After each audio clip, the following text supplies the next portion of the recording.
Thermometer வாயில் வச்சு விட்டார். என்னங்க சும்மாரி அந்த ஆள் தொணன்னு பேசிக்கிட்டேன். நீ நோயை சொல்லுங்களே, அந்த ஆள் சொல்லிக்கிட்டார். அவர் வச்சானே இப்போ சொல்லுங்க, இப்போ சொல்லுங்க, ஒரு ஆப்ரேஷன் பண்ணலாம்னு வந்திருக்கேன். நீங்கள் தான் எனக்கு ஒரு காரியம் பண்ணணும். ஆப்ரேஷன் மட்டும் தான் நான் பண்ணுவேன். காரியம் வந்து நீ ஐயரை வச்சா பண்ணணும். அதுக்கு நாங்கள் வேலை பார்த்து இல்லைங்க, அதை சொல்லுங்க. இப்படி பேசினா நாங்கள் சரி உங்கள் ஹாஸ்பிட்டலில் என்ன வசதி இருக்குது, எங்கேயே அடக்கம் பண்ணலாம். சுடுகாடு நாங்கள் உள்ளே வச்சுருக்கோம். நீங்கள் வந்து சிரமப்பட்டுக்கிட்டு இருக்கணும். அவன் முதல்லேயே அவனுக்கு ஒரு குளம் நடிங்கிருச்சு. இந்த சுடுகாடு வரைக்கும் கொண்டு போயிட்டானே அப்படின்னு சொல்லி வந்து ஒரு வித்தியாசமான ஆசை வீட்டுக்காருக்கு. ஏன்னா நம்மளே ஆஃபீஸுக்கு போகிறோம், வேலை செய்கிறோம், கஷ்டப்படுறோம்.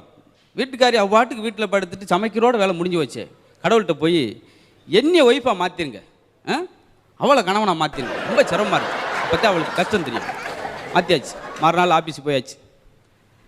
ஒரு மனைவியாக மாறினவர் சமையல் பண்ணிக்கிட்டு இருக்கார். அன்றைக்கி நைட்டு கூப்பிட்டாங்க. கணவனாக மாறினது வாங்க முடிஞ்சு.